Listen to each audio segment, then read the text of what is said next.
শনিবার বিকেলে জিয়াউর রহমান যুদ্ধের ময়দান থেকে রাষ্ট্রের প্রধান শীর্ষক স্মারক প্রকাশনা ও আর্কাইভ উন্মোচন অনুষ্ঠানে যোগ দেন রাজনৈতিক নেতা, বিশ্লেষক ও সংস্কৃতি উপদেষ্টা। আন্তর্জাতিক মাতৃভাষা ইনস্টিটিউটে অনুষ্ঠানের শুরুতে ২০ মিনিটের তথ্যচিত্রে ফুটে ওঠে জিয়াউর রহমানের ব্যক্তিগত, পারিবারিক ও রাজনৈতিক জীবন।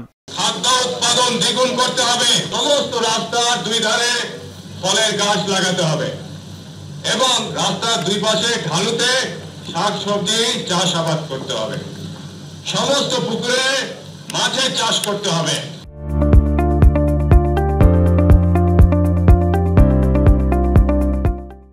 ভঙ্গুর একটি দেশের অর্থনৈতিক অবস্থা মেরামত করা ও দেশের মানুষের সঙ্গে মিশে যাওয়ার গল্প শোনান বক্তারা।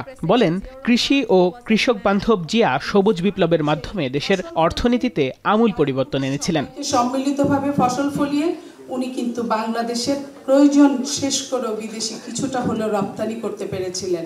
শেখ হাসিনা ও আওয়ামী লীগের নেতাকর্মীদের ভারতে পালিয়ে যাওয়ার সমালোচনা করে সংস্কৃতি উপদেষ্টা বলেন, জাতীয়তাবাদ শিখতে হলে জিয়াউর রহমানকে অনুসরণ করতে হবে।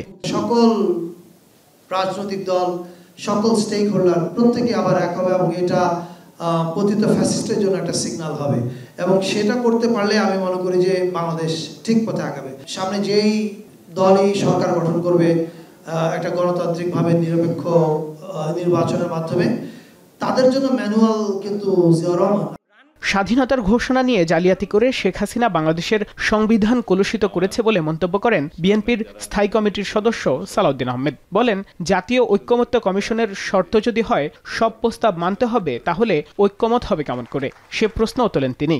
সবাইকে জাতীয় ঐক্যমত্য কমিশনের প্রস্তাব মেনে নিতে হবে, এই যদি নিয়ত হয় তাহলে কি ঐক্যমত্য হবে?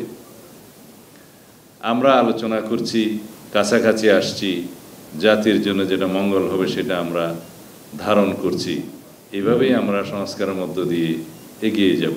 জালিয়াতি মিথ্যাচার করে বাংলাদেশের সংবিধানকে কলুষিত করা হয়েছে, কোনো প্রয়োজন ছিল না। উনি ঘোষক না হলেও বাংলাদেশের তৎকালীন সবচাইতে কিংবদন্তির নেতা ছিলেন।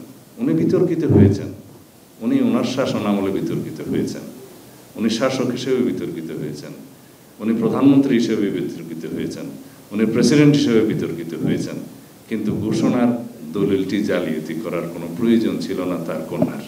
বক্তব্য শেষে জিয়াউর রহমানকে নিয়ে আর্কাইভের উন্মোচন করেন বিএনপি নেতা সালাউদ্দিন আহমেদ এবং তারপরে এটা সবার জন্য।